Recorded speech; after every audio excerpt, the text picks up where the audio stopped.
Noticentro 1, CMI. Buenas noches, bienvenidos a las noticias. Los siguientes son los 3 hechos más importantes de hoy en Colombia. El canciller Luis Gilberto Murillo dijo hoy que Colombia espera que en Venezuela se logre un acuerdo entre el gobierno y la oposición y que haya las mismas garantías para todos los participantes de las elecciones. Rechazó cualquier acto de violencia y de represión a los manifestantes en el vecino país. Desde Riohacha, el canciller pidió que se declare una emergencia fronteriza ante una eventual salida masiva de venezolanos. Vamos a hablar más de esta noticia en nuestra emisión nacional a las 9 de la noche.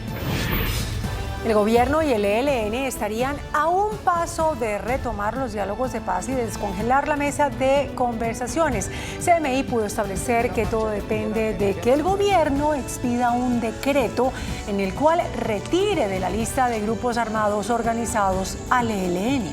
A través de un nuevo comunicado, el ELN dice que pese a que se terminó la vigencia del cese el fuego bilateral el pasado 3 de agosto, no adelantará acciones ofensivas contra la fuerza pública como una muestra de voluntad de paz. Ampliación de esta noticia en nuestra emisión nacional a las 9 de la noche. El informe de política monetaria del Banco de la República aumentó el pronóstico de inflación para el cierre del año. Pasaría de 5,5 a 5,7% debido al aumento en el precio de los peajes y de algunos productos básicos de la canasta familiar. Para hacer este pronóstico también se incluyó el efecto del incremento en el ACPM durante el segundo semestre del año. Hablaremos más de esta noticia en nuestra emisión nacional a las 9 de la noche. Las siguientes son las noticias más importantes del mundo hoy. Estados Unidos apoya negociaciones entre el gobierno Maduro y la oposición para una transición pacífica en Venezuela. Me sabe, acá sabe lo que opina el gobierno de Estados Unidos. Dura respuesta de Maduro a Estados Unidos. Insiste en denunciar un golpe de Estado contra su gobierno. Con nuevo mensaje, los militares ratifican su apoyo al gobierno de Maduro. En mensaje desde la clandestinidad, María Corina Machado pide a los venezolanos no dejarse amedrentar con los discursos amenazantes de Maduro. Kamala Harris presenta al gobernador de Minnesota, Tim Walz, como su fórmula vicepresidencial. El mandatario venezolano Nicolás Maduro dijo que no le importa lo que piense el gobierno de Estados Unidos sobre las elecciones en su país. Entre tanto, la administración del presidente Joe Biden instó al oficialismo y a la oposición a que inicien diálogos para una transición pacífica de regreso a la democracia. Tras el reconocimiento como ganador de las elecciones presidenciales a Edmundo González por parte del secretario de Estado de Estados Unidos, Antony Blinken, el presidente de Venezuela, Nicolás Maduro, dijo que no le importa lo que piense Estados Unidos de los comicios. Me sabe, acá sabe lo que opina el gobierno de Estados Unidos. No me importa. Aquí quien decide es el pueblo de Venezuela, no el gobierno de Estados Unidos. Aquí quien decide es la Constitución. Aquí quien decide son las instituciones venezolanas. Somos los venezolanos. Nadie se debe meter en esto. Nadie es nadie. Entre tanto, la administración del presidente Joe Biden instó al chavismo y a la oposición a que inicien conversaciones sobre una transición pacífica de regreso a las normas democráticas. We continue to urge the Venezuelan parties to begin discussions on a peaceful transition back to democratic norms. We continue to call for transparency and the release of detailed tally votes, while recognizing it's been over a week since the election, and any release of those votes would require close scrutiny given the potential for tampering or manipulation in that time frame. Por otro lado, el presidente del Consejo Nacional Electoral de Venezuela entregó las actas de escrutinio de las presidenciales del 28 de julio al Tribunal Supremo de Justicia, organismo que hará una revisión del resultado por el que Maduro fue proclamado ganador, lo que ha sido cuestionado dentro y fuera del país. El ministro de Defensa de Venezuela, Vladimir Padrino, reafirmó su lealtad al presidente Nicolás Maduro y rechazó los llamados de la oposición a las Fuerzas Armadas para que abandonen su apoyo al mandatario y dejen de reprimir a los manifestantes. En un mensaje a la nación transmitido por la televisión estatal, Padrino López, ministro de Defensa de Venezuela, rechazó enérgicamente el mensaje enviado por la dirigente opositora María Corina Machado y el candidato presidencial Edmundo González. Rechazamos contundentemente los desesperados y sediciosos planteamientos contenidos en un escrito publicado en las redes sociales el día de ayer, 5 de agosto, de Los Corrientes, por parte del señor Edmundo González Urrutia, ex candidato presidencial, y la ultraderechista María Corina Machado. Asimismo, Padrino confirmó la lealtad al presidente Nicolás Maduro. Ratificamos nuestra absoluta lealtad al ciudadano Nicolás Maduro Moros, presidente constitucional de la República Bolivariana de Venezuela, comandante en jefe de la Fuerza Armada Nacional Bolivariana, quien ha sido legítimamente reelecto por el Poder Popular para el próximo periodo presidencial 2025-2031. Y la líder opositora María Corina Machado les pidió a los ciudadanos de Venezuela no desfallecer, defender y hacer valer la verdad de que Edmundo González es el presidente electo. Queridos venezolanos, ganó Venezuela. La líder opositora venezolana María Corina Machado animó a sus seguidores a no perder la fe y luchar por la verdad. Esto luego de la apertura de una investigación penal en su contra y del candidato presidencial Edmundo González, tras la petición que ambos hicieron a los militares y policías para que retiren su respaldo al presidente Nicolás Maduro. Porque unidos somos invencibles. Quieren intimidarnos para que no nos comuniquemos, porque aislados seríamos mucho más débiles. Y eso no va a ocurrir. Siempre vamos a encontrar formas de mantenernos comunicados, organizados y activos. El miedo no nos va a paralizar. Lo vamos, como lo hemos hecho hasta ahora, siempre a superar. Y no dejaremos las calles. Asimismo, instó a que no se dejen intimidar por las fuerzas oscuras que pretenden incomunicarlos y amedrentarlos, y que es una lucha por la libertad del país con la que pueden ganar. El presidente de Panamá, José Raúl Mulino, anunció que quiere convocar una cumbre regional de presidentes para abordar la crisis de Venezuela, al tiempo que el mandatario chileno Gabriel Boric condenó la investigación contra los opositores. El presidente de Panamá, José Raúl Mulino, comunicó que planea convocar una cumbre regional para consensuar acciones en favor de la democracia en Venezuela, tras la cuestionada reelección del presidente Nicolás Maduro. He solicitado al canciller Martínez Hacha que converse con sus homólogos del área respecto a invitar a una reunión de presidentes en Panamá para abordar tema de Venezuela y ensayar más acciones que apoyen la democracia y voluntad popular del hermano país. Espero y confío que sea acogida la propuesta próximamente. Por su parte, el presidente de Chile, Gabriel Boric, que siempre ha sido una de las voces más críticas contra Maduro, se pronunció en contra de la investigación penal a los líderes opositores venezolanos. Ahora el régimen de Maduro anuncia persecución penal contra González y Machado, mientras reprimen a su propio pueblo que exige se respete su voluntad expresada democráticamente. Abogamos por el respeto a los derechos humanos de manifestantes y de los dirigentes de la oposición. Chile y Panamá son dos de los 7 países latinoamericanos que tuvieron que retirar sus misiones diplomáticas de Venezuela tras la orden de Maduro en rechazo de sus injerencistas declaraciones sobre las presidenciales. La vicepresidenta de Estados Unidos, Kamala Harris, presentó al gobernador de Minnesota, Tim Walz, como su compañero de fórmula. I stand before you today to proudly announce I am now officially the Democratic nominee for President of the United States. Desde Filadelfia, la vicepresidenta de los Estados Unidos, Kamala Harris, anunció que es la candidata oficial del Partido Demócrata y presentó al gobernador de Minnesota, Tim Walz, como su compañero de fórmula. Since the day that I announced my candidacy, I set out to find a partner who can help build this brighter future. So Pennsylvania, I'm here today because I found such a leader.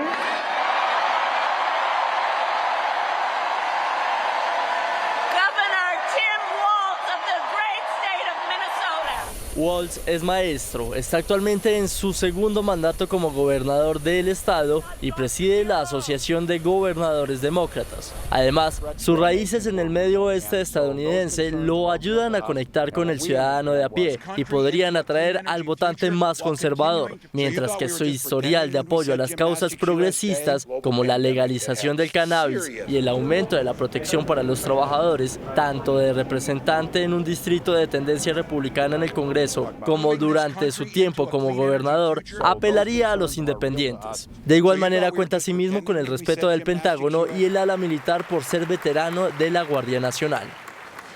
La tormenta tropical Debbie avanza por el sureste de Estados Unidos hacia Carolina del Sur, donde se ha decretado estado de emergencia. Según las autoridades, el ciclón dejó 5 muertos a su paso por Florida y Georgia. Debbie está causando estragos en Estados Unidos.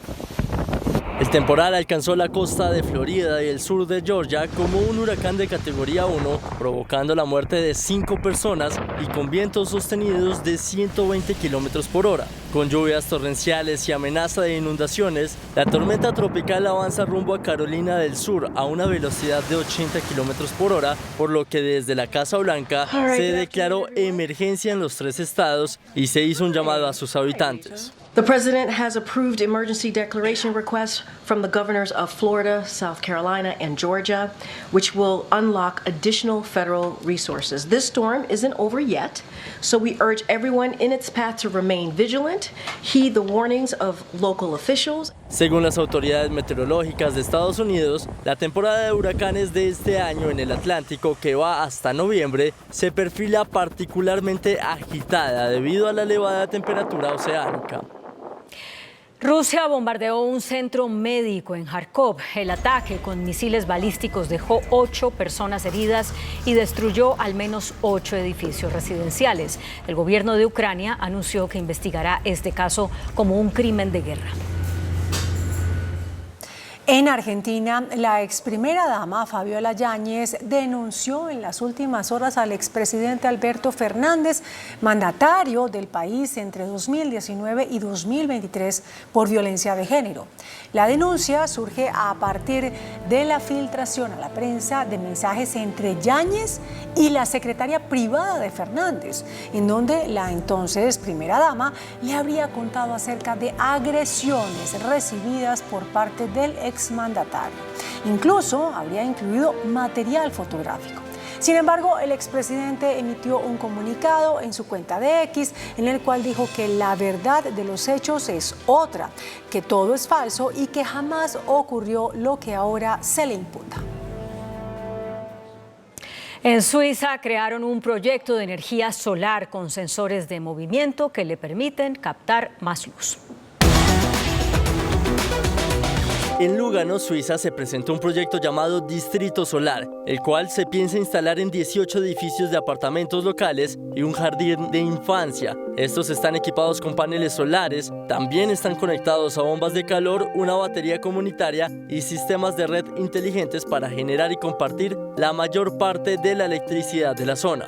Asimismo, los paneles cuentan con sensores que reconocen dónde está el punto de luz más fuerte del sol, con el fin de ir ubicándose para desarrollar la mayor cantidad de energía posible.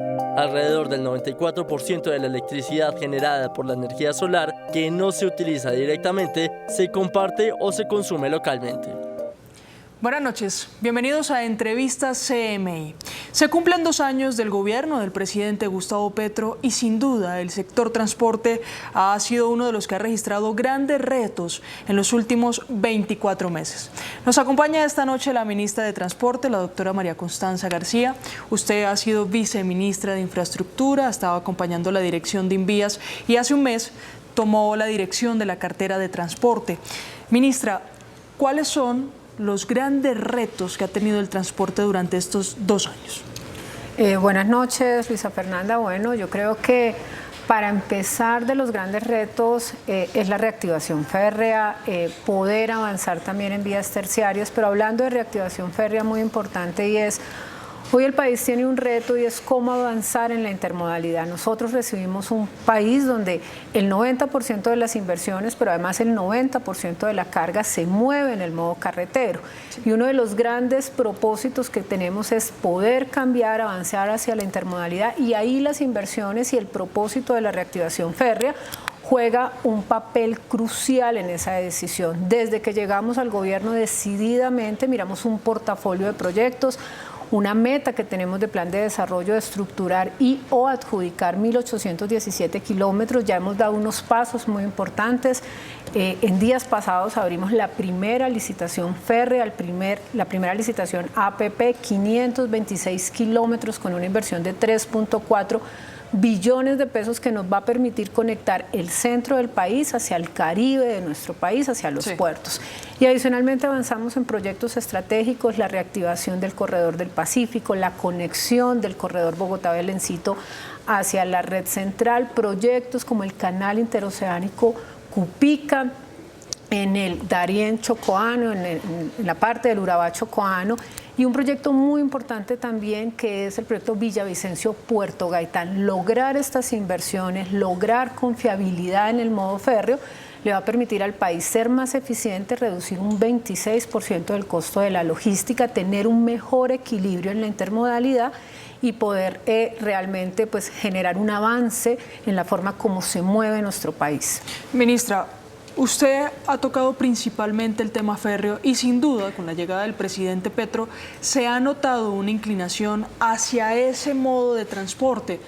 En el tema de ejecución, ¿qué ha pasado? Algunos han criticado una baja ejecución en el sector transporte. ¿Esto se debe tal vez a una focalización en esos proyectos férreos que podrían tardar un poco más en su ejecución o qué está pasando?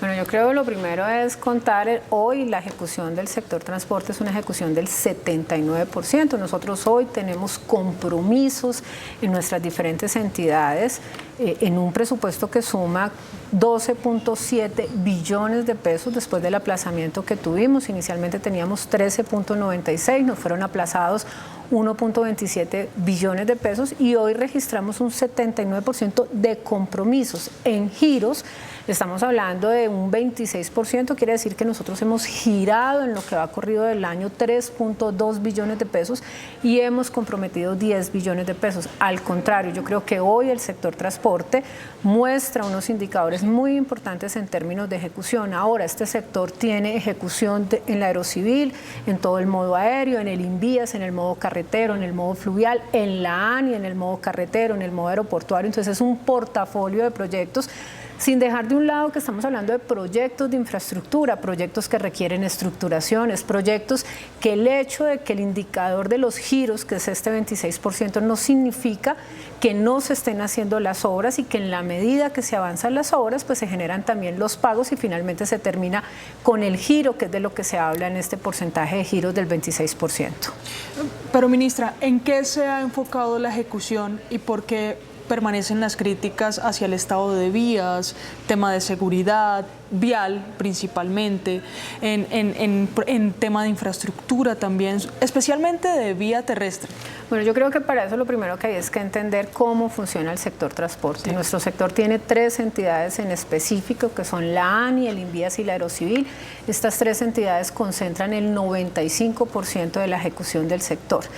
¿Y cómo se distribuye la ejecución? En la cabeza de la ANI hoy tenemos 1.7 billones de pesos que son los responsables de la operación y de la expansión de infraestructura. En este momento estamos adjudicando obras en 15 aeropuertos, 6 aeródromos que nos van a permitir ampliar la capacidad y además proyectarnos hacia una meta que tiene el gobierno, el sector transporte, que es hacia el año 2030 poder mover 100 millones de pasajeros.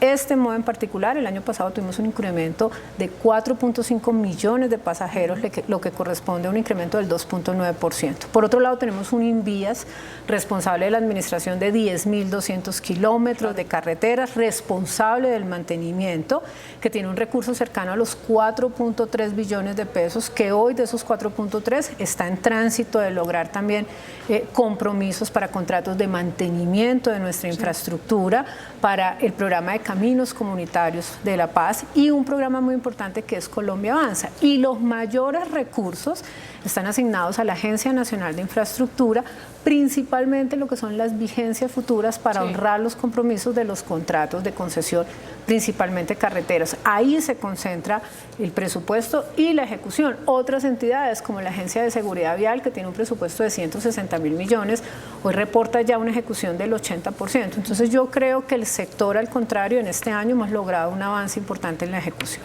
¿Y por qué las vías registran tantos problemas de infraestructura? Bueno, yo creo que nuestro país tiene un reto. Nuestro país hoy es con una alta vulnerabilidad en términos y todo lo que tiene que ver con el cambio climático. Sí. Cada fenómeno, el que estemos hoy con fenómenos más frecuentes, más intensos, nos mantiene también en unas dificultades frente a la atención de nuestras carreteras. Solo hoy alrededor de la Cordillera Oriental tenemos problemas en la transversal de Cisga, un proyecto que es una carretera concesionado, en la troncal del Cusiana, en el sector de la Lejía Saravena, y tenemos a lo largo y ancho de las carreteras también múltiples dificultades. Ahí es muy importante los recursos que se obtienen vía peajes. En el caso del Invías, una de estas fuentes que garantiza el mantenimiento de la infraestructura es el recurso que se obtiene tanto en la ANI como en el Invías a través de los peajes. Entonces hay una necesidad permanente de mantenimiento y de inversión en mantenimiento, pero no podemos dejar de lado una realidad que tiene hoy nuestro país y algo que se posiciona, y es la necesidad de adaptar nuestra infraestructura al cambio climático. Y hay muchos de esos peajes o de esas vías que están concesionados. ¿Cuáles son las responsabilidades de las concesiones también con el mejoramiento y, por supuesto, el mantenimiento de las vías? Bueno, nuestro país tiene 43 contratos de concesión, nuestro país tiene 7.700 kilómetros de carreteras que están bajo esta figura de concesión, y un paquete importante de esas 43, que son 36 contratos que están bajo la ley 1508, la figura y el esquema de asociaciones público-privadas, algunas de iniciativa pública, otras de iniciativa privada, que solo se pagan con los peajes. Y cuando usamos esta figura, pues que estamos trasladando al privado unas obligaciones que tienen que ver con el diseño, la construcción de esta infraestructura y después la operación y mantenimiento.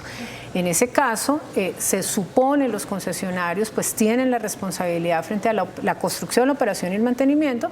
Sin embargo, tenemos algunos casos donde por X circunstancias los riesgos geotécnicos no están cargados a las concesiones, y eso hace pues que se dé también una discusión frente a quién tiene la responsabilidad en estos casos de atender ciertos eventos que se dan en las carreteras.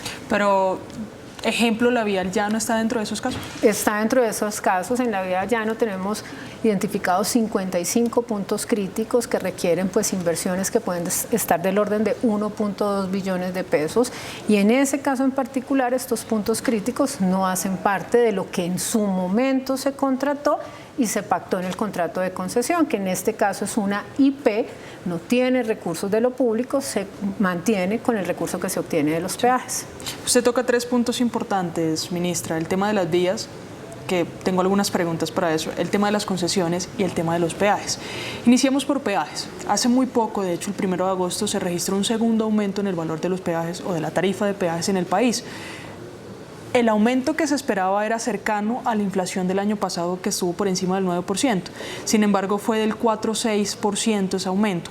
¿Se podría esperar un tercer aumento este año, o por qué el ministerio toma la decisión de solo aumentar el 4,6%? Bueno, lo primero es recordar que en el año 2023 se expidió el decreto 050, que tomó medidas frente al incremento de los peajes, suspendió los incrementos porque estábamos viviendo un proceso inflacionario en el país. Nosotros este año en enero de este año, empezamos a retomar estos ajustes siguiendo también las definiciones que tenía el mismo decreto 050. Entonces en enero se incrementaron los peajes subiendo el IPC del año 2022, el 13.12%. Y este decreto, el decreto 050 nos decía, bueno, vayan monitoreando y vayan normalizando los peajes a diciembre de este año, ya debe quedar 100% normalizado ya el incremento de peajes por IPC. ¿Qué ha hecho el Ministerio de Transporte? Efectivamente, mes a mes ir monitoreando qué está pasando con el IPC, y producto de sus análisis consideramos que podíamos ya introducir un primer incremento del 4.64. ¿Cuándo vamos a introducir el siguiente incremento? Va a depender de los análisis y de cómo veamos el comportamiento del IPC, que era el objetivo que tuvo este decreto 050. ¿Pero se debe normalizar ese aumento este año? El decreto 050 estableció desde que se firmó que a diciembre de 2024 debía haber ya una normalización. Recuerden que lo firmamos en enero del 2023. Entonces dio 2 años para poder generar esa normalización. Es decir, sí se puede registrar un nuevo aumento, pero no se tiene claro cuándo. Tenemos que irlo revisando. Hemos hecho un monitoreo permanente. Esta decisión que tomamos se toma con el sustento técnico de que ya habían condiciones para poder hacer este incremento del 4.64. No lo hicimos completo, hicimos solo el 50% y vamos a estar monitoreando semana a semana cómo se da el comportamiento y en esa medida estaremos tomando las decisiones que además también serán informadas oportunamente. El gobierno ha dicho también que no se puede depender solo de una generación de recursos a través de los peajes, sino que se necesitan otras alternativas. Usted viene de un debate de control político sobre el tema de valorización, que como ya se había dicho incluso días atrás, iba a iniciar en el Atlántico o en la costa caribe colombiana. ¿En qué consiste ese proceso o esa alternativa de valorización y cuál es el objetivo del gobierno con esa propuesta? Bueno, es súper importante primero hacer una reflexión y es dónde nace la valorización. La valorización en Colombia nace en 1921. Fue aplicada antes del año 2003 en 44 proyectos. En el año 2003 se declara inexequible esta contribución y en el año 2016 en la ley 1819 se vuelve a crear la contribución de valorización nacional y después de este hito, que es el año 2016, genera una cantidad de COMPES, unos decretos reglamentarios que hoy nos permite usar el instrumento de valorización, que es lo que hoy en el Gobierno Nacional estamos poniendo sobre la mesa y es los proyectos de infraestructura son de tal nivel y exigencia de recursos que requiere la fuente de peajes, la fuente de contribuciones, la fuente de presupuesto general de la Nación, la fuente de la valorización, sumar con regalías, sumar con obras por impuestos, con entes territoriales. Hoy la contribución de valorización, ¿qué dice? Y ¿qué dice no el sector transporte, que dice la ley? ¿Qué es lo que hace la contribución? Primero, no es un impuesto, es una contribución especial que se grava a los predios que están en el área de influencia de una vía donde se han hecho inversiones de parte del Gobierno Nacional y que esas inversiones han significado un aumento del valor de los predios. Y la misma ley trae unas definiciones, la ley te dice consulte la capacidad de pago, revise los beneficios. Y justo hoy en el debate que tuvimos se exponía la generalidad de la valorización y en particular del proyecto Barranquilla-Cartagena, mostrábamos cómo de un universo de 248.000 predios que hacen parte del área de influencia en estos 152 kilómetros del proyecto, cerca de 108.000 predios están exentos del pago de la contribución porque finalmente, una vez aplicada esta metodología y verificada la capacidad de pago, se llega a conclusiones como que el CISBEN en categoría A y B no serían objetos de cobro, que el estrato 1, 2 y 3 tampoco, que las unidades agrícolas familiares tampoco, y entonces pues esto obedece a la naturaleza también de la contribución y a la consulta de la capacidad de pago. Claro, y ahí debe estar, por supuesto, lo que el presidente ha denominado economía popular, para que estos comercios que están a la orilla de las vías pues no resulten afectados. Ministra, cuando yo le hablaba de economía popular y de cómo cómo la valorización podría impactarla, le hablo de las personas, por ejemplo, vía al llano, que tienen su negocio de arepas, que tienen su negocio de productos típicos de la región, del restaurante que está a la vía al mar, entre otros. ¿Cuáles son las normas para ellos? Es muy importante, como te decía ahorita, la contribución de valorización, ¿a quién le aplica? Entonces, le aplica a los predios que están en un área de influencia. Entonces, cuando uno define voy a cobrar la valorización, voy a regar la valorización alrededor de un proyecto, se saca el universo de los predios y después empiezan a mirar variables que son las que se verifican para determinar si ese predio tiene capacidad de pago. En el caso de Barranquilla-Cartagena, ¿cuáles fueron esas variables? Están el CISBEN categorías A o B, son estrato 1, 2 y 3, es una unidad agrícola familiar. En esos casos, de los 248.000 predios en particular que están en Barranquilla-Cartagena, encontramos que cerca de 108.000 predios tienen esa condición y por lo tanto quedan exentos del pago. ¿Y este proceso de valorización se va a extender por todo el país? Estos procesos hemos venido, y esto tiene una metodología, que es una metodología de calificación. ¿Y qué es lo que estamos determinando? El gobierno y el Gobierno Nacional ha hecho unas inversiones muy importantes alrededor de las vías primarias, inversiones que han generado valor. a lo largo y ancho. En el caso de las 4G estamos hablando de 5.000 kilómetros donde hemos hecho inversiones que llegan casi al 70 billones de pesos y es verificar cómo esas inversiones han permitido aumentar el valor de los predios y en esos casos aplicar la contribución. Entonces hoy estamos en un proceso tanto del lado de la ANI como del lado del INVIAS identificando qué proyectos garantizan y tienen esa calificación, dónde se generó el valor y si efectivamente podemos cobrar la valorización. Ministra, ahora que usted toca el tema de las 4G, que sin duda son proyectos que por su valor necesitan vigencias futuras, ¿cómo está el tema en vigencias futuras en el Ministerio de Transporte y cuál es la relación que se tiene en este momento con las concesiones para, por supuesto, poder avanzar en esos proyectos? Bueno, el Estado colombiano, y en este caso en particular usando las definiciones de la Ley 1508, ha firmado contratos de infraestructura especialmente carretera, pero como les mencionamos, lanzamos nuestra primera APP férrea y tenemos también una APP fluvial en el Canal del Dique. Entonces estos contratos tienen dos mundos, el mundo de la APP de iniciativa privada, donde solo se pagan las obras con peajes y la misma norma casi que no permite que el gobierno nacional haga aportes. Y tenemos el caso de los contratos de concesión, 20 contratos de la cuarta generación, 5 contratos de la quinta generación, o sea, en total 25 contratos donde se hacen aportes del gobierno nacional. Año a año el gobierno nacional ha ido situando la vigencia futura que está comprometida y estas se honran en función de las reglas que tienen los contratos. Pero aquí un tema que me parece importante traer a colación y es hoy, en las fiducias de los contratos de cuarta generación hay cerca de 8.9 billones de pesos esperando pues que se den los hitos para que se den también las retribuciones que están pactadas en los contratos. Entonces el gobierno hasta hoy ha honrado estas vigencias futuras, pero también tiene conversaciones que son importantes traerlas a colación, proyectos donde tenemos 0% de ejecución.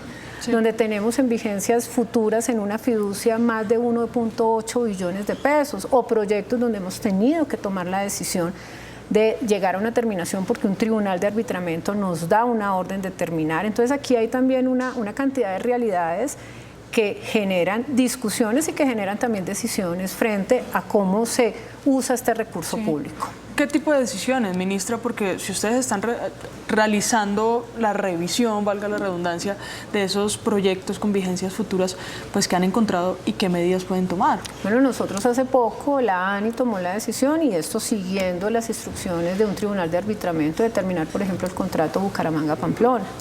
Hoy la ANI discute un contrato como Mulalolo Guerrero que después de 8 años de haberse adjudicado e iniciado va en 0% Ese es el de Buenaventura, ¿no? En Valle. Entonces, esas son el tipo de decisiones, pero adicionalmente tenemos también tribunales de arbitramiento, entonces eximentes de responsabilidad. O sea, de por sí que el manejo de este tipo de relaciones contractuales pues impone también sus propios retos y pues este es el día a día de quienes tienen la responsabilidad de administrar estos contratos. Usted menciona vías de las que los transportadores se han referido y también exigen el avance de esas obras. En materia de infraestructura, entonces, el Ministerio de Transporte, ¿cómo podría entrar a apoyar mientras esos proyectos avanzan? Bueno, yo creo que hoy, para tener un dato, frente a las 4G, que fueron proyectos 5.000 kilómetros adjudicados 2014-2015, retirando 2 proyectos que están en 0% de ejecución y un proyecto que ya llegó a su terminación, hoy tenemos un avance del 85% de las obras que estaban pactadas. Por el otro lado, pues está todo el portafolio carretero también de lo que denominamos la quinta generación, pero hoy avanzamos también en obras muy importantes en el INVIAS, proyectos que requieren y que también ejecutan vigencias futuras en 4.400 kilómetros de vías también primarias y de vías secundarias, inversiones también en mantenimiento vial, cerca de 600.000 millones de pesos haciendo mantenimiento vial en el INVIAS, un programa como Caminos Comunitarios de la Paz que nos ha permitido mejorar la transitabilidad en vías terciarias. Entonces, hoy el Gobierno Nacional tiene también todo su interés en esas vías regionales y cómo adicionalmente los recursos que se ejecutan en los contratos de cuarta y quinta generación cómo priorizamos recursos hacia sectores marginados, hacia municipios PEDET, SOMAC y principalmente vías regionales, unas inversiones muy importantes en aeródromos. Estamos acompañando una inversión de 377.000 millones, aeródromos en Nariño, en Chocó, en Guainía, en Guaviare, muelles también, Río Baudó, Río Atrato, Río San Juan, Río Magdalena. Entonces es también cómo el Estado, y ese es uno de los grandes propósitos de este sector en nuestro gobierno, y es llevar inversiones a esa otra Colombia donde han estado siempre un poco rezagadas las inversiones. Sí, ministra, sobre el tema de infraestructura y la focalización de recursos para vías terciarias o caminos vecinales o comunales para la paz, entendemos el liderazgo del Ministerio de Transporte, pero además de la infraestructura, también está el tema de bloqueos. Entendemos que eso es un tema del Ministerio del Interior, pero ¿cómo se está articulando o cómo se están articulando los ministerios para que los transportadores de carga no sumen todas estas complicaciones a su diaria labor? Bueno, yo creo que pues ese es un tema que está en la agenda. Nosotros efectivamente una de las formas como se genera la protesta es a veces con el bloqueo de nuestras vías, y esto nos impone, y hay una coordinación total entre nuestro sector, todos los sectores, con el Ministerio de Interior, que nos permita, una vez se genera alguna situación, que se dé una respuesta, que se atienda un protocolo, siempre respetando. Yo creo que eso es algo muy importante de este gobierno. Si bien hay aspectos retadores, hay aspectos complicados, pero este gobierno ha mantenido un respeto hacia el diálogo, un respeto hacia la protesta, y precisamente de lo que se trata es de que trabajemos todos coordinados, no solamente el gobierno, todos los niveles de gobierno y todos como sociedad, para poder entender esos requerimientos, esas necesidades y atenderlas de primera mano. También debo decir que nos hemos encontrado una cantidad de compromisos incumplidos de tiempo atrás. Yo particularmente, el paro cívico de Buenaventura, el paro cívico de Chocó, muchos acuerdos hechos con diferentes comunidades donde a este gobierno pues le ha tocado sentarse, hacer frente, priorizar y poder también dar unas respuestas a esas necesidades que son históricas de algunos territorios. Claro, pero ustedes se han sentado también con transportadores a mirar qué posibilidades, opciones tienen ellos, propuestas que le puedan dar al gobierno para trabajar mancomunadamente y por supuesto no siga aumentando la carga que termina afectando también al consumidor final.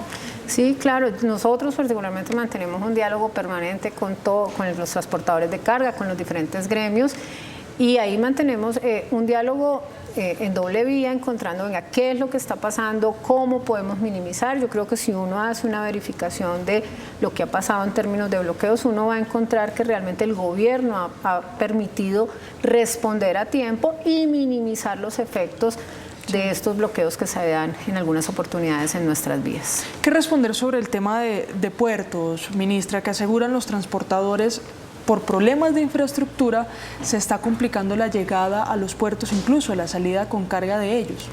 Bueno, primero tener como un panorama qué son los puertos en nuestro país. Nosotros tenemos 9 zonas portuarias, 7 zonas en el Caribe, 2 zonas en el Pacífico, y cuando uno mira los tiempos y la logística, uno encuentra que donde se dan hoy los mayores cuellos de botella es en lo que tiene que ver con las operaciones al interior de los puertos, desde que está ingresando la carga o saliendo la carga, y la facilitación de comercio. Nosotros, junto con nuestros equipos de logística, venimos haciendo unas verificaciones de todas las actividades que se dan previos al ingreso al puerto, patios de contenedores, que nos permitan pues tener una mejora frente a esa infraestructura. Esto es un proceso continuo. Nosotros acabamos de sacar un COMPES portuario, un COMPES que busca no la expansión del sistema portuario, porque creemos que tenemos capacidad suficiente en nuestro sistema, sino que busca la modernización de nuestro sistema portuario, temas de tarifas, contraprestaciones, temas ambientales, temas sociales,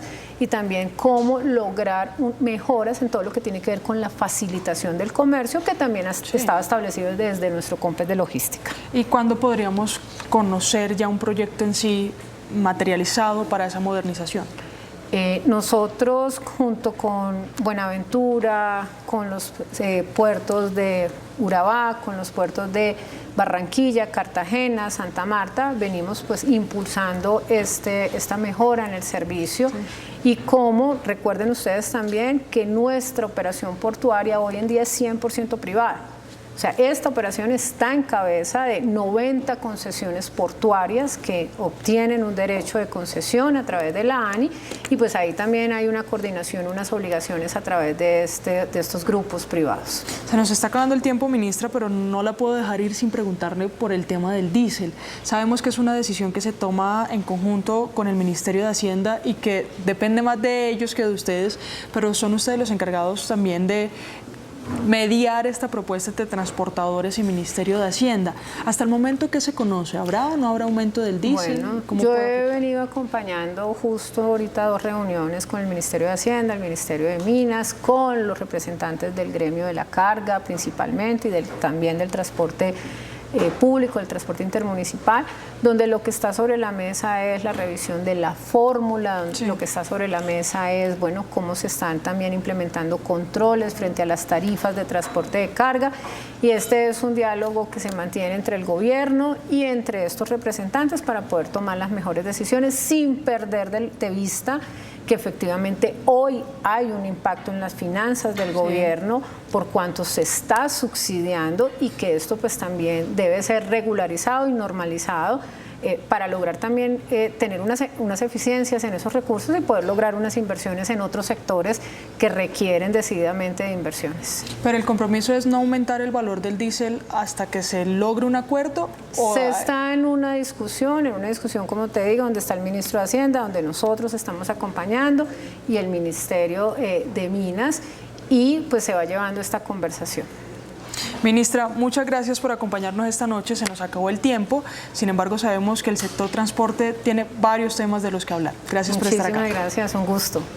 Y a ustedes, queridos televidentes, los invitamos a continuar aquí en Noticentro 1 CMI. Canciller colombiano condena represión en Venezuela tras elecciones. Presidente Petro dice que Maduro y oposición deben llegar a un acuerdo. Estados Unidos apoya negociaciones para transición del poder en Venezuela. Ministro de Minas descarta por ahora importación de gas desde Venezuela. Monómeros no ha girado dinero a régimen de Maduro, advierte Supersociedades. ELN suspende ataques a la fuerza pública. Inminente reunión con el gobierno. Combates en Toribío, Cauca entre ejército y disidencias. Muere líder comunitario. 76 obras en Bogotá reportan retrasos. Proyectos vienen desde la alcaldía de Claudia López, asegura la actual administración. Gobierno no apoyará proyecto de reelección. Procuraduría adelanta 2.000 investigaciones por acoso laboral en entidades del Estado. Banco de la República eleva pronóstico de inflación. Terminará por encima del 5.5%, dice. Agencia de Tierras comparará predio al expresidente Álvaro Uribe. Ministerio del Deporte anuncia millonario recorte en su presupuesto. Iniciamos nuestra segunda hora de noticias. El canciller Luis Gilberto Murillo rechazó cualquier tipo de represión en Venezuela. Dijo que lo mejor es que las partes lleguen a un acuerdo político. Desde La Guajira, Murillo descartó que se declare una emergencia fronteriza por la situación del vecino país. En Riohacha, La Guajira, se llevó a cabo una jornada de diálogo con autoridades locales de los departamentos fronterizos con Venezuela. Los temas principales fueron la migración, proyectos de cooperación y la situación actual en el vecino país. Se debe hacer un acuerdo político entre el gobierno, el oficialismo y las oposiciones, y además de eso que dé garantías a los participantes y rechazar cualquier acto que lleve a aumento de la violencia o que genere represión o que genere el que se coapte la expresión política de cualquiera. Durante este diálogo, el gobernador de La Guajira propuso la declaratoria de emergencia migratoria debido a la crisis que afecta actualmente al departamento. Ante esta propuesta, el canciller se comprometió a responder solicitudes y brindar apoyo en temas fronterizos. No, nosotros no creemos que estemos a nivel de decretar una emergencia, porque las cifras nos dicen que no. Lo que sí nos comprometimos con el gobernador y con el departamento en general es en obviamente responder a las solicitudes que él ha hecho, brindarle mayor atención a los aspectos fronterizos del departamento de La Guajira, y lo estamos haciendo. Uno de los municipios fronterizos más afectados por la crisis migratoria es Maicao, según lo explicó el alcalde de esta municipalidad. Sí, hoy nos preocupa de manera muy alarmante lo que hoy está sucediendo en Venezuela. Esto podría traer unos impactos y unos efectos muy complejos para nuestra frontera, como lo es el municipio de Maicao. Ya hoy en día sufrimos aún los efectos y los impactos de la crisis tan profunda que tiene Venezuela. Hoy en día tenemos registrados, por ejemplo, 67.000 migrantes en el municipio de Maicao que están asentados en 47 asentamientos de nuestro municipio. Por su parte, el gobernador de La Guajira expresó su preocupación señalando que espera que la situación en Venezuela no siga afectando al departamento de La Guajira. Nosotros tenemos el asentamiento más grande en Latinoamérica, que es La Pista. Las solicitudes que estamos haciendo nosotros es, para afrontar esta crisis migratoria, necesitamos más recursos, más presupuesto. Al cierre del evento, el canciller indicó que el gobierno continuará tomando acciones decisivas para controlar y enfrentar la crisis que actualmente atraviesa el departamento de La Guajira. El presidente Gustavo Petro hizo un llamado para avanzar con un acuerdo político en Venezuela y lograr así una salida pacífica a la crisis por la que atraviesa ese país tras las elecciones presidenciales del pasado 28 de julio. A través de sus redes sociales, el presidente Petro se refirió a la postura del gobierno de los Estados Unidos de buscar un diálogo entre las partes. Aunque aún no es clara la posición estadounidense, la oposición y Maduro deben llegar a un acuerdo político, porque si no, estallará el éxodo y la guerra en América toda. El presidente agregó que lo ocurrido en Venezuela pone en una situación vulnerable a Colombia, por lo que es necesario defender la paz. Mi gobierno no cae en la estrategia de la guerra y la separación de los pueblos. El camino es buscar la verdad y sobre ella lograr las soluciones en favor de la democracia. Mensaje del presidente Petro que se da a pocos días de su reunión con los presidentes de México y Brasil para buscar una salida a la crisis política en Venezuela. Y por su parte, el gobierno de los Estados Unidos aseguró que apoya unas negociaciones en Venezuela siempre y cuando conduzcan a una transición del poder. La administración del presidente de los Estados Unidos, Joe Biden, reconoció nuevamente que el ganador de las elecciones presidenciales de Venezuela fue Edmundo González. A su vez, instó a Nicolás Maduro a liberar a todos los presos políticos y a poner fin a la represión que ejerce en el país. El resultado real de las elecciones está claro y el mundo puede verlo. Edmundo González obtuvo la mayoría de los votos. Instamos a Maduro y a sus representantes a que liberen a todos los presos políticos y pongan fin a la represión política. Además, condenamos en forma categórica todo tipo de violencia política. Asimismo, reiteraron su apoyo a la mediación liderada por Colombia, Brasil y México para tratar de superar la crisis política venezolana. Estamos apoyando el esfuerzo de Brasil, Colombia y México en este sentido. Es importante de señalar que la gran mayoría de nosotros, incluido Brasil, México y Colombia, hemos reclamado transparencia y que se difunda el recuento detallado de los votos. Instamos a las partes venezolanas a iniciar conversaciones sobre una transición pacífica para el restablecimiento de las normas democráticas. Por su parte, la secretaria de prensa de la Casa Blanca instó a ambas partes a que comiencen un diálogo y discusiones pacíficas y respetuosas para trazar un camino hacia una Venezuela más democrática. Ahora ha llegado el momento en que las partes venezolanas comiencen un diálogo y discusiones pacifistas y respetuosas de acuerdo con sus leyes y los votos del pueblo para trazar el camino por seguir para una Venezuela más democrática, próspera y también segura.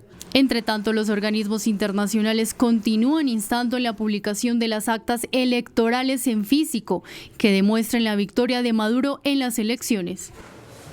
Por su parte, el ministro de Minas, Andrés Camacho, aseguró ante el Congreso que no es viable políticamente ni logísticamente importar gas desde Venezuela. El ministro de Minas acudió ante el Congreso para atender un debate de moción de censura en el que fue cuestionado por la posibilidad de exportar gas desde Venezuela. Debería frenar la intención de adelantar la importación de gas desde Venezuela. Que no es coherente que yo lo escucho ayer y escucho a la ministra con ese discurso en contra del fracking, pero a la vez promueven la importación de gas que es producto de la técnica del fracking. No, ministro, eso se llama hipocresía. El jefe de la cartera despejó los cuestionamientos con esta afirmación. Hoy, políticamente, técnicamente, financieramente, no podemos importar gas de Venezuela. ¿Qué es lo que estamos haciendo? Desarrollando algo que se llama el Plan de Abastecimiento de Gas. De otra parte, Camacho anunció que habrá una reducción del 10% en las facturas de servicios de energía en la costa. Y este gobierno ha logrado la reducción desde julio en un 4%. ¿Qué viene para este siguiente mes? La reducción con estas medidas para alcanzar cerca de un 10% en la reducción de tarifa, además de las otras reducciones que estamos trabajando. Camacho, quien enfrentó su segunda moción de censura en la Cámara de Representantes por el manejo de su cartera, ahora está a la espera de la votación que definirá si es censurado o si continúa en el cargo. Y el superintendente de sociedades, Billy Escobar, desvirtuó que haya habido giros de dineros al gobierno de Venezuela a través de la empresa Monómeros. Explicó que esa compañía se encuentra bajo vigilancia especial de esa superintendencia. A través de la Superintendencia de Sociedades, el Gobierno Nacional negó versiones periodísticas sobre supuestos giros de recursos al gobierno de Maduro a través de la empresa venezolana Monómeros. Es una gran mentira y es un acto de ignorancia porque Monómeros es una empresa como cualquier empresa y es una empresa como cualquier multinacional. Ellos tienen su gobierno y tienen su administración. El gobierno colombiano no tiene nada que ver con la administración de Monómeros. El superintendente de sociedades, Billy Escobar, precisó que el papel de la superintendencia con esa empresa fue de acompañamiento en el proceso de rescate financiero. A ella nosotros le pedimos unos informes trimestrales, o sea, estamos acompañándolos y estamos vigilando el desarrollo de su operación y es una empresa fundamental, entre otras cosas, porque es soporte de todo el sistema alimentario. Los productos de ellos son para el sector agrícola. Según las supersociedades, a cierre del 2023, los pasivos de Monómeros superaban los 900 millones de pesos, pero sus ganancias eran de más de 1.000 millones de pesos. El gobierno y el ELN estarían a un paso de retomar los diálogos de paz y descongelar la mesa de conversaciones. Noticentro 1 CMI pudo establecer que todo depende de que el gobierno expida un decreto en el cual retire de la lista de grupos armados organizados al ELN. Hoy esa guerrilla anunció la suspensión de operaciones ofensivas. A través de un nuevo comunicado, el ELN dice que pese a que se terminó la vigencia del cese al fuego bilateral el pasado 3 de agosto, no adelantará acciones ofensivas contra la fuerza pública como una muestra de voluntad de paz. En el marco de esa voluntad de paz, el ELN no adelantará acciones ofensivas contra las fuerzas militares, la policía y los organismos de seguridad del Estado colombiano. El comando central de esta guerrilla dice que está dispuesto a permitir que su delegación de paz acuda a una reunión extraordinaria con el gobierno siempre y cuando se emita antes del 23 de agosto un decreto en el cual se saque de la lista de grupos armados organizados al ELN. Si se hace público en este lapso de tiempo, la delegación de diálogos del ELN será orientada para asistir a una reunión extraordinaria con la delegación del gobierno. Según pudo conocer este noticiero, las dos partes ya se acercaron y la reunión extraordinaria sería inminente. La delegación del gobierno responderá oficialmente al ELN mañana.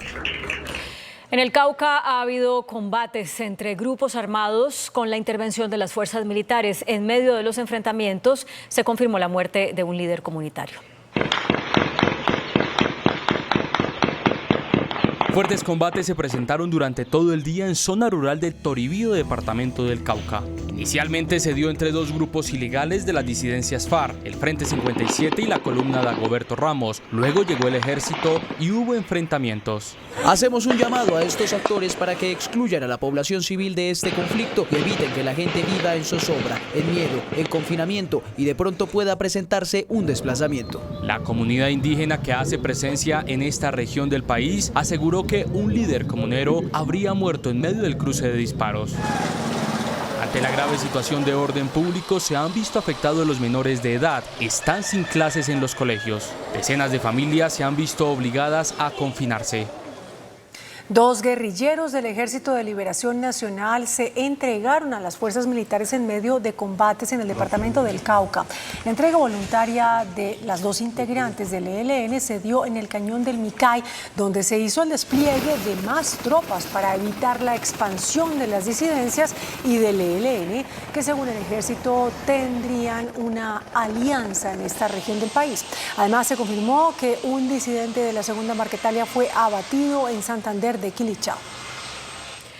El anuncio del inicio de los diálogos con el ahora llamado Ejército Gaitanista de Colombia, o EGC, más conocido como Clan del Golfo, abrió la discusión sobre el sometimiento a la justicia o el reconocimiento de estatus político a esa estructura armada por parte del gobierno.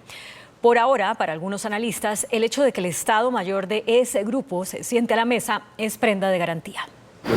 Para los expertos era fundamental llamar al diálogo a las AGC para que la paz total funcione. Lo más importante quizás de este momento es reconocer que por fin el gobierno toma la decisión de sentarse y dialogar, ¿no?, con el principal spoiler de la paz total, es decir, comprende por fin que sin ese actor y sin esta interlocución va a ser muy difícil que las otras mesas que también tienen problemas, que también tienen retos, pues vayan a funcionar. Sin embargo, hay un debate que se abre: sometimiento o reconocimiento político. La última negociación y la única la hizo el gobierno Santos. ¿Y qué se hizo ahí? Reconocer que en efecto es un grupo criminal que tiene mucha capacidad armada, política y social, y por tanto sus actuaciones tienen efectos políticos, tienen incidencia política. ¿Cuál es el poder del ahora llamado Ejército Gaitanista? Nosotros calculamos unas 13 o 14 mil personas entre directos e indirectos, una fuerza militar muy grande y una presencia en buena parte de las regiones de Colombia. ¿Hacia dónde apunta ese nuevo espacio dialógico?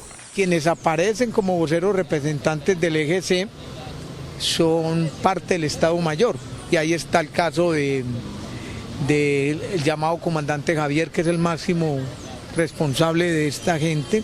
Por ahora se espera que se oficialice la primera reunión de la mesa y se eche a andar esta nueva apuesta en el marco de la paz total. Las autoridades buscan a 4 delincuentes que lograron fugarse de la cárcel de mediana seguridad del Pedregal en Medellín. Ellos son los 3 colombianos y el ciudadano venezolano que se fugaron de la cárcel, el Pedregal de Medellín. Según la investigación, todos están condenados por delitos como homicidio, porte ilegal de armas y concierto para delinquir.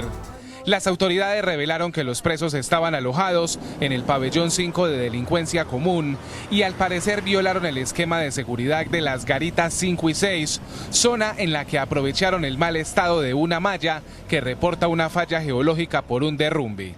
El alcalde de Medellín pidió explicaciones. Que lo agarren y que el IMPEC tiene que explicar qué fue lo que pasó ahí, y la instrucción es muy clara.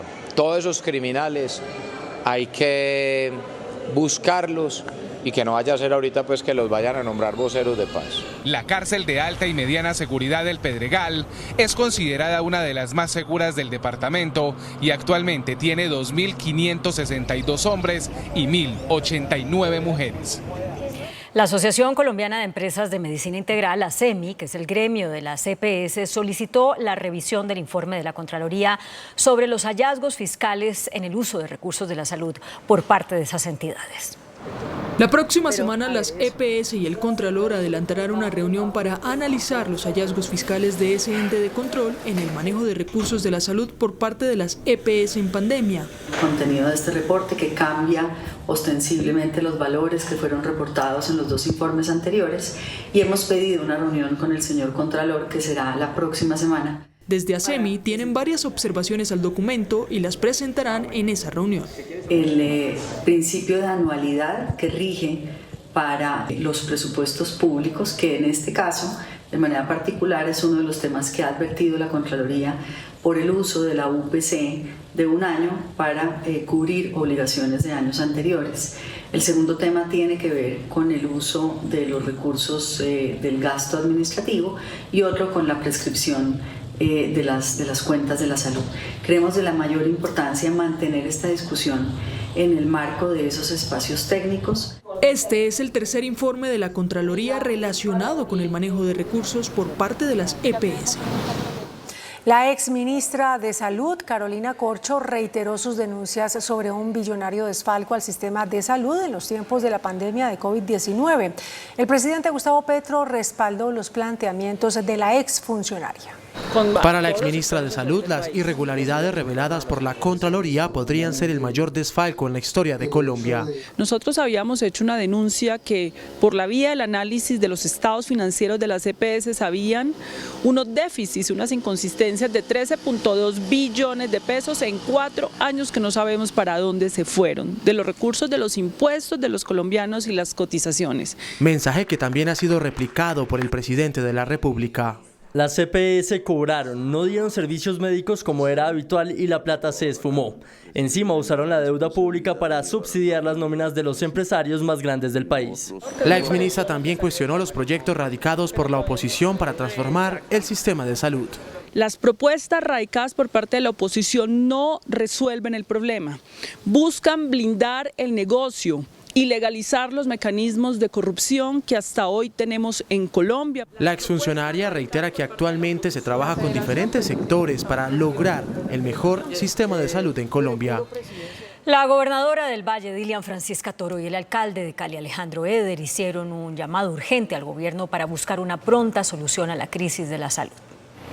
Ante la inminente crisis hospitalaria que enfrenta el Valle del Cauca, ocasionada por los retrasos e incumplimientos en el pago por parte de las empresas prestadoras de salud, la gobernación del departamento, la alcaldía de Santiago de Cali y las IPS privadas de la región anunciaron hoy la formación de la Alianza Vallecaucana por la Salud, que como primer punto ha citado al ministro de Salud Guillermo Jaramillo y al superintendente de Salud Luis Carlos Leal para presentar las propuestas que desde el departamento pretenden evitar el colapso inminente del servicio de salud en el Valle del Cauca. Una es que se pague el 80% de lo corriente, lo que se factura en el mes, más 60 días para pagar el 20% y no que se sigan debiendo más y más, que es lo que nos está afectando. Es que ya hay prestadores tan importantes como la Clínica Versalles, que si no se les gira el 15 de este mes van a disminuir en un 60% sus servicios. Finalmente, la gobernadora Dilian Francisca Toro aseguró que se está aumentando el gasto de bolsillo para los usuarios del sistema de salud en el departamento, pues los vallecaucanos han tenido que recurrir a la compra de sus propias jeringas y medicamentos y a la espera de largos meses para la realización de una cirugía. El Instituto Nacional de Salud activó una vigilancia especial sobre el virus Oropouche luego de la alerta epidemiológica emitida por la Organización Panamericana de la Salud.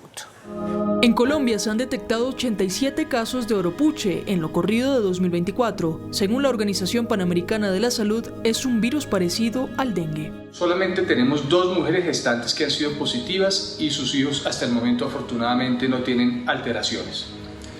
Las medidas para la prevención y el control de la infección causada por el virus de Oropouche se mantienen muy activas y estas están relacionadas con la vigilancia activa y acciones de prevención que usamos usualmente para el control del dengue y de otros arbovirus. Mantener cubiertos los tanques de agua, eliminar los depósitos de agua que sirven como criaderos para los mosquitos, que a su vez son los vectores y transmisores de la enfermedad. El Amazonas concentra el 94.6% de los casos en el país, Caquetá el 1.4% y Meta 1.4%. En Bogotá, el director del Instituto de Desarrollo Urbano, Orlando Molano, reveló que todas las grandes obras que esta administración recibió de la administración de Claudia López tienen retrasos y que por ende ninguna se entregará en los tiempos prometidos. El exdirector de la entidad, Diego Sánchez, se refirió a este asunto. 8 meses después de que la administración del alcalde Carlos Fernando Galán tomara las riendas de Bogotá bajo una firme promesa de agilizar las obras en la ciudad, el director del Instituto de Desarrollo Urbano le comunicó a este noticiero que la situación heredada de la administración de Claudia López es crítica. ¿Cuántos proyectos grandes ustedes recibieron al momento de llegar a la alcaldía? Nosotros recibimos más de 76 proyectos. ¿Cuántos estaban al día? Ningún proyecto. Todos tienen reprogramaciones y prórrogas, ningún proyecto. 5 contratos distintos. En entrevista exclusiva con Noticentro 1 CMI, desde España, el director del IDU en la administración de Claudia López reveló que ellos mismos lo habían anunciado a la nueva alcaldía. Doctor Sánchez, es decir que ustedes en el empalme le avisaron a esta administración que las 76 grandes obras todas tenían retraso. Sí, le decíamos en cada caso hay un tablero, como le digo. Cada contrato tiene una hoja de control donde tiene toda la información del contrato de obra, el contrato de interventoría, y decía en ese momento cuál era el plazo para poder terminar las obras. Explicó además que para una entidad como el Instituto de Desarrollo Urbano se volvió normal tener ese tipo de retrasos en las obras. O sea, ya en enero del 2020 recibí una cantidad de obras que no eran muchas realmente. En enero del 2020 yo recibí en ejecución aproximadamente 7 obras. Y lo que hicimos fue hacerle seguimiento a todas, pero todas tuvieron desfases. Mientras las administraciones actuales y anteriores se culpan entre sí por los retrasos en las obras, millones de bogotanos lidian a diario con los interminables trancones de una ciudad sumida en el atasco. El presidente Gustavo Petro y el alcalde de Bogotá, Carlos Fernando Galán, volvieron a chocar en redes sociales por las obras en Bogotá. Después de conocerse que la troncal de Transmilenio de la avenida 68 tardará 2 años más en construirse, el presidente de la República volvió a traer a colación su discusión con el distrito por el metro elevado. El Transmilenio de la 68 fue vendido como troncal alimentador del metro. Le pusieron un costo muy bajo para decir que el metro elevado era más barato que el presentado por mi administración. Todo fue un engaño para suspender los proyectos férreos eléctricos de Bogotá. Por la misma vía, el alcalde de Bogotá respondió al primer mandatario. Presidente, ¿sabe que se demora más que la obra de la 68, obra que recibimos con retrasos y sobrecostos y que estamos resolviendo para poner en servicio? Suspender todas las obras de Bogotá a la espera de un hipotético programa sin estudios que se puede tomar fácilmente de 8 a 10 años. Avancemos, presidente, que la mejor obra es la que avanza y se entrega. La primera línea del metro elevado que ya se está construyendo en la capital del país tiene un avance superior al 35%. El cobro de valorización regional que hará el gobierno nacional en la vía Cartagena a Barranquilla sigue adelante. Eso fue lo que afirmó la ministra del Transporte, Constanza García, en un debate de control político en el Senado. El debate de la bancada costeña para protestar por el cobro regional de valorización en la vía Cartagena-Barranquilla comenzó con el presidente del Congreso, Efraín Cepeda. Le pidió respeto a Gustavo Petro, jefe de Estado, quien dijo que eso era un problema de ricos. Aquí somos autónomos para agendar nuestros debates. Aquí no nos tienen que hacer señalamientos y, señor presidente, seguiremos haciendo los debates que los partidos nos estén pidiendo. Y anunciaron medidas judiciales para parar la resolución de ese cobro. Le hago un llamado a este Congreso a que acompañen una acción popular que preparamos y que vamos a presentar, a que acompañen una acción de nulidad que presentó el alcalde de Cartagena, Dumec, Turbay y Yoyo. La ministra dijo que no es cierto, que los más pobres tendrán el cobro de valorización. Según las metodologías de capacidad de pago, el estrato 1, 2 y 3 está exento. 105.000 predios exentos. Según las metodologías también de capacidad de pago, las unidades agrícolas familiares están exentas. Hoy, por primera vez, todos, incluyendo el pacto histórico, hablaron hoy. Le estamos pidiendo concertación, ministra. Le estamos pidiendo diálogo. Póngase en los zapatos de la gente en el Atlántico un solo minuto. Y dijo que este cobro sigue firme. La procuradora Margarita Cabello anunció una investigación en la Unidad Nacional de Gestión del Riesgo por las Obras para cerrar el boquete en Caregato, en la Mojana Sucreña. A menos de 24 horas de que habitantes de la Mojana Sucreña y Cordobesa planean tomarse varias vías de los departamentos de Córdoba y Sucre en protesta para exigirle al gobierno nacional una vez más el cierre definitivo de Caregato, que los mantiene inundados hace más de 3 años, la procuradora Margarita Cabello aseguró en Montería que ya abrió pliego de cargos contra el actual director de la Unidad de Gestión de Riesgo, Carlos Carrillo, y varios exdirectores. De irnos ya en cargos, no solamente contra las actuales investigaciones contra los directores de la Unidad de Gestión del Riesgo, sino también con los anteriores. Y lo hemos hecho porque hemos considerado que ha habido una falta de planeación, de organización y de criterios claros frente a la organización y entrega de la contratación para efectos de Caregato. Las declaraciones fueron entregadas en una reunión que se estuvo en Montería con un grupo de mujeres para hablar del sistema general de regalías. El ministro del Interior, Juan Fernando Cristo, habló de los avances en la agenda legislativa. También rechazó el proyecto de ley con el que la congresista Isabel Zuleta plantea revivir la reelección presidencial. El ministro del Interior se refirió al polémico proyecto que revive la reelección presidencial presentado por la congresista del Pacto Histórico Isabel Zuleta. El gobierno ha dicho en todos los idiomas que así como está hoy la Constitución es como le funciona al país. La alternancia democrática, la reelección está prohibida en Colombia y seguirá prohibida. Asimismo, el ministro se reunió con las bancadas de Cámara y Senado del Partido de la U y la coalición Verde Esperanza, donde socializó los proyectos legislativos que presentará el gobierno en las próximas semanas. Ya vamos avanzando para que en el caso de la reforma laboral, de la reforma a la salud y de la ley de jurisdicción agraria, podamos comenzar esos debates en el Congreso en este mes de agosto. El gobierno reiteró su llamado para trabajar en el acuerdo nacional y sacar conjuntamente adelante los proyectos y reformas. Prohibir donaciones en efectivo a campañas políticas e imponer control a los grupos significativos de ciudadanos contempla un proyecto de ley radicado por el Consejo Nacional Electoral. El proyecto presentado por el Consejo Nacional Electoral ante el Congreso de la República modifica 3 partes básicas de la ley de partidos. Evitar la proliferación de grupos significativos de ciudadanos. Quienes hayan sido inscritos por un comité inscriptor para configurar, para constituir un grupo significativo de ciudadanos, iniciado ese proceso, posteriormente no pueden recibir aval o coaval de un partido político con personería jurídica. La iniciativa, avalada por congresistas como el presidente del Senado, Efraín Cepeda, también prohíbe la donación en efectivo a las campañas políticas y rendición de cuentas obligatoria en los términos que establece la ley para evitar que burlen los topes electorales. La Procuraduría General de la Nación reveló que adelanta 2.000 investigaciones por acoso laboral en diferentes entidades del Estado. La Procuraduría emitió esta circular, que es la 003 de 2024, y tiene las normas legales y reglamentarias para la prevención, atención y sanción del acoso laboral en entidades públicas. Esto en razón a que actualmente la Procuraduría adelanta 2.000 investigaciones por acoso laboral.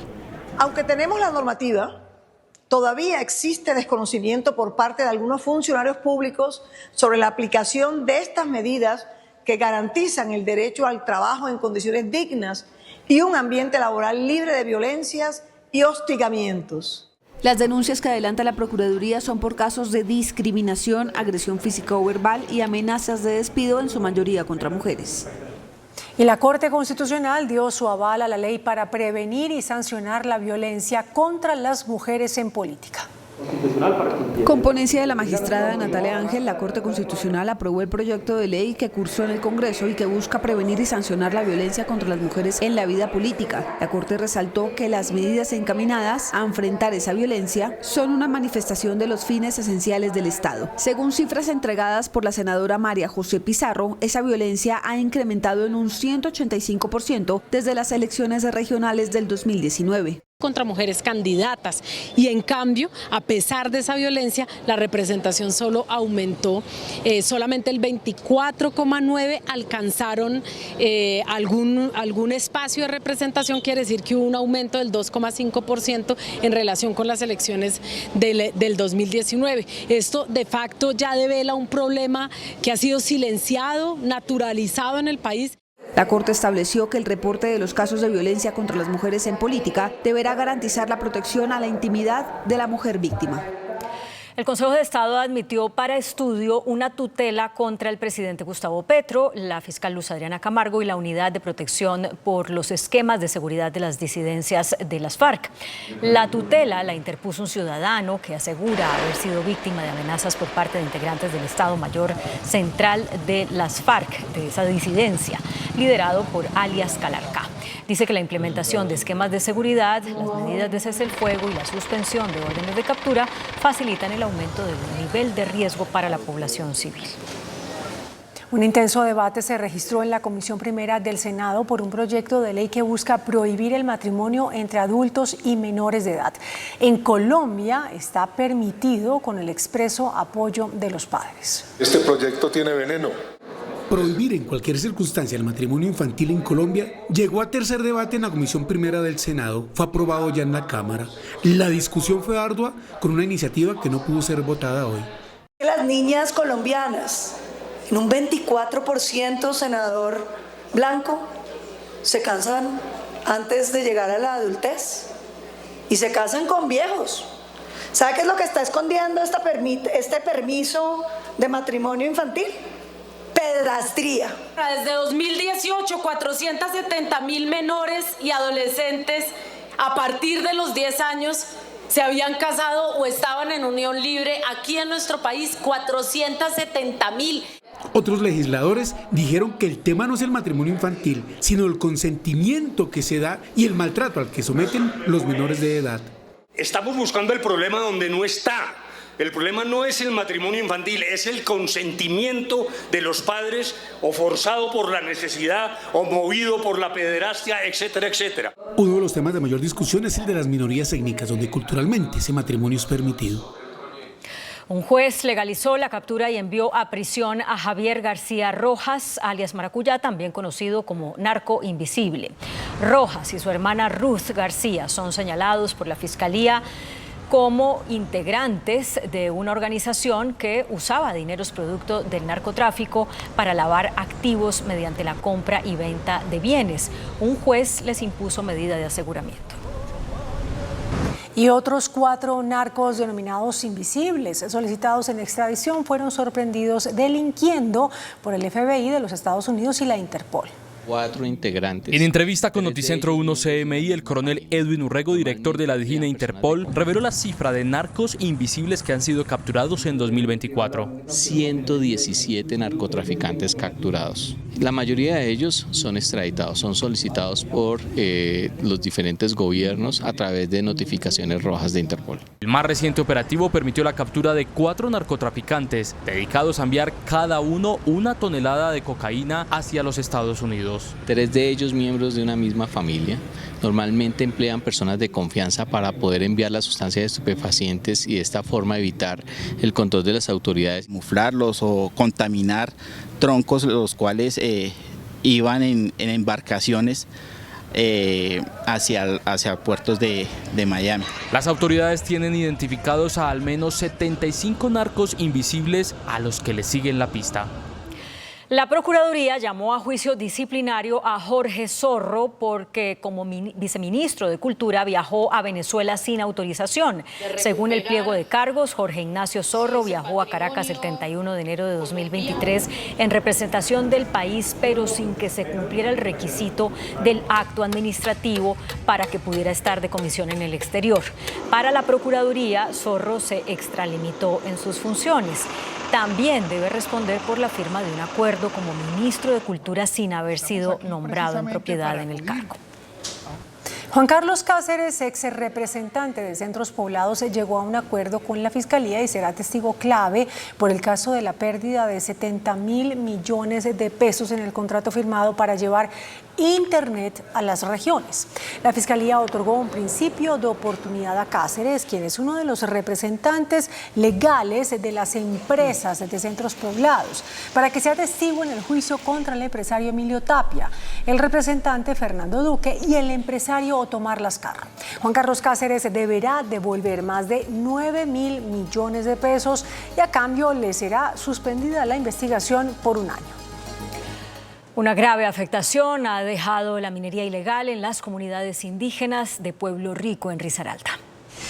Desde la carretera se ve el impacto ambiental ocasionado por la minería ilegal en el río Agüita en la zona de resguardo indígena en Verachamí de Santa Rita y La Punta, a 4 horas de Pereira en la zona rural de Pueblo Rico y Risaralda. Después de 8 años, la policía y la autoridad ambiental, la CARDER, lograron obtener un permiso de los líderes indígenas y poder conocer el daño ambiental que la minería ilegal está dejando en esa parte del departamento. Aunque no fue ubicada maquinaria laborando, pero sí evidencia de la misma, el ecocidio ocasionado por la minería en la zona cambió el curso normal del río y se evidencia el agua contaminada, como piscinas de cianuro y mercurio en varios puntos. Y hemos encontrado realmente una condición bastante penosa. El río, el ecosistema, y vemos los desastres que nos dejó la minería criminal. Y hoy hemos venido con la Policía Nacional. Luego de 7 meses, uniformados de la Policía Risaralda y funcionarios de la CARDER lograron el permiso para ingresar a la zona de resguardo y ahora se iniciará un trabajo para recuperar la amplia zona afectada que aún se evalúa. Expertos en agua hacen pruebas de las condiciones del agua del río Agüita que surte a la comunidad, mientras las autoridades ya podrán ejercer control y evitar que empresas mineras ilegales que aún hacen presencia en la zona continúen afectando el ecosistema. Este jueves habrá una nueva jornada de ciclovía nocturna en Bogotá.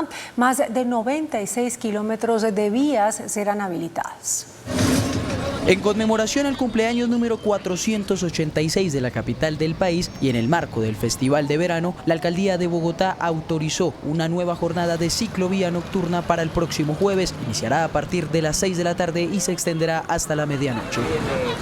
Los principales corredores viales en los que habrá circulación únicamente de ciclistas serán la calle 26, la avenida Boyacá, la calle 116, la avenida 1 de Mayo, la carrera 50 y la carrera 7ª.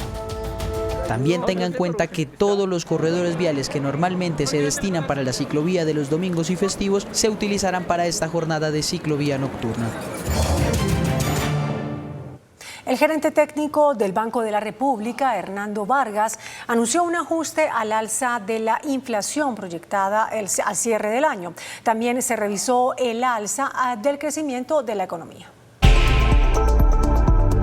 El equipo técnico del Banco Emisor espera que la inflación hoy en 7,18% siga bajando, pero a un menor ritmo. Por ello ajustó al alza su pronóstico del 5,5 al 5,7% para el cierre de 2024. Estas proyecciones ya incluyen ajustes en los precios de la gasolina que estarían atados a los movimientos en los precios internacionales de la gasolina y de la tasa de cambio, y ajustes en los precios internos de la CPM. En el análisis de la autoridad económica, el alza en los precios de la CPM, los peajes y algunos alimentos afectarán el índice de precios. La canasta de regulados también fue revisada al alza en nuestro pronóstico para finales de este año de 8 a 8,4%, especialmente por mayores ajustes observados en la energía eléctrica y por mayores ajustes esperados en los peajes, los cuales de hecho ya se están dando. Las noticias positivas son para el crecimiento de la economía, donde se modificó al alza las proyecciones al pasar de 1,4 a 1,8% por un repunte de la inversión y el consumo. Esta proyección del consumo privado seguiría aumentando lentamente en 2024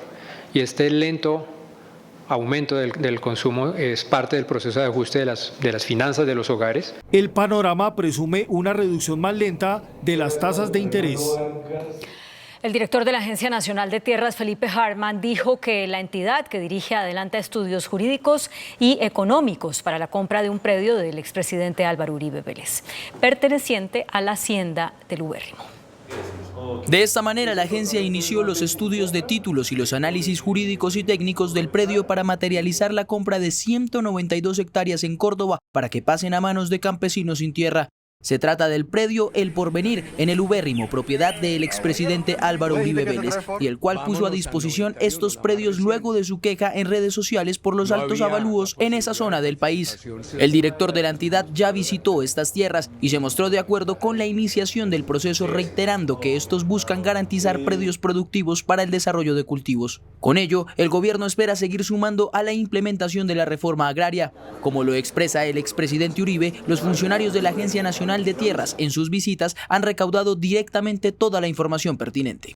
La Federación Nacional de Cafeteros reportó un crecimiento del 22% en la producción del grano durante el mes de julio. El informe de la agremiación reporta un crecimiento en la producción cafetera que para el mes de julio subió a 1,1 millones de sacos, 22% más que hace un año. En el año corrido creció 17%, mientras en los 12 meses ya se completan 12.3 millones de sacos con un alza del 16%. Las condiciones climatológicas favorecen la producción. Se revierte la tendencia, paran las lluvias y comienza una mayor luminosidad. La mejor producción mejora los índices de las exportaciones, que crecen el 18%. La cosecha cafetera ya tiene un valor de 11 billones de pesos. Los precios internacionales han estado positivos. De hecho, en la jornada de hoy hemos visto un crecimiento de 10 centavos en la bolsa para un total de 2,35. La tendencia se mantendría para el cierre del año. El presidente de la Asociación Nacional de Comercio Exterior, Javier Díaz, dijo que hay nuevos incrementos en los costos logísticos del país para el transporte de mercancías. Según la Asociación de Exportadores, basada en cifras de Planeación Nacional, siguen disparados los costos logísticos del país, lo que sigue restando a la competitividad. En 2021, en Colombia este índice se ubicaba en 12,9% y la meta era bajar al 9% en 2023. Sin embargo, hoy se encuentra en 17,9%. Quienes producen los mismos bienes y compiten con nosotros por los mercados internacionales son mucho más eficientes, pueden o ganar más dinero en sus exportaciones o vender a menor precio que Colombia. Según el Banco Mundial, el país cayó 8 puestos en el desempeño logístico, que en últimas afecta las exportaciones. Es necesario brindarle al sector seguridad jurídica. Creo que ese es un tema esencial, reglas de juego claras y estables. Para una empresa solo en gran transporte, los gastos superan el 40%, mientras en distribución un 21%. Estudiar sí es posible. En Uniminuto a Distancia 4.0, obtén tu título profesional con más tiempo en familia y haz que cada minuto cuente. Regístrate ya en uniminuto.edu. Vigilada Mineducación. Los hoteles DAN, una de las cadenas más tradicionales del país, alcanzaron un acuerdo de reorganización y de pago de deudas con sus acreedores. El superintendente de sociedades, Billy Escobar, informó que el acuerdo de reorganización le permite a la cadena hotelera reestructurar pasivos por más de 24.000 millones de pesos. De este modo, los hoteles preservan los empleos y alivian su flujo de caja después de la crisis que afectó al sector por los cierres decretados en pandemia. Los productores de cebolla alertaron por un aumento del contrabando de este producto proveniente de Perú y pidieron a las autoridades mayor control en la frontera sur del país. El presidente de la Asociación de Productores de Hortalizas y Frutas denunció que el contrabando proveniente de Perú es uno de los peores problemas que enfrenta el sector. Ingresa al país como si fuera nacional, sin ser cierto. Y este es el peor problema que tienen los productores de cebolla en Colombia, es el contrabando de la cebolla peruana. ¿La sequía por el fenómeno del Niño en el primer semestre afectó la producción de cebolla? Sí, claro, afecta la producción, una sequía larga. Recordemos que la cebolla es un cultivo de ciclo corto y entonces un verano de 3 meses, una sequía de 3 meses, 4 meses, pues va a afectar a un cultivo en general. La mayor producción de cebolla en Colombia se da en norte de Santander, Cundinamarca, Boyacá, Nariño y Antioquia. El índice de capitalización de la bolsa, que mide el comportamiento de las 25 principales acciones, cerró al alza. El índice selectivo MSCI Colcap de la Bolsa de Valores de Colombia subió 0,17% a 1.296 puntos. La acción de Nutresa fue la que más subió, con una valorización de 6,98% a 56.700 pesos. La acción preferencial del Grupo Argos fue la que más bajó, con una pérdida de 2,44% a 11.200 pesos. La acción más negociada de la jornada fue la preferencial Bancolombia, al movilizar más de 13.000 millones de pesos, con una variación estable a 32.300 pesos. El dólar cerró a la baja. Indicadores económicos en Noticentro 1 CMI. La tasa representativa del mercado que regirá hasta el próximo jueves será de 4.136 pesos con 27 centavos. Los profesionales del cambio compran la divisa en promedio entre 1.930 pesos y la venden entre 1.980 pesos. Un euro cuesta 4.531 pesos con 70 centavos. La libra de café en Nueva York se cotizó a $2.35. El azúcar se transó en 17,85 centavos de dólar la libra. El barril de petróleo WTI se cotizó en $73.03. La referencia Brent para Colombia se cotizó en $76.35. Una acción de Ecopetrol cuesta 2.060 pesos. Gracias, Germán. Hay una noticia al cierre. Bomberos de las estaciones Cabo, Salazar, Bicentenario, Ferias y Central, con apoyo de equipos especializados en materiales peligrosos y el rescate técnico, intentan controlar un incendio en un establecimiento comercial en la carrera 18 con calle 140 en el sector de Cedritos, en el norte de Bogotá.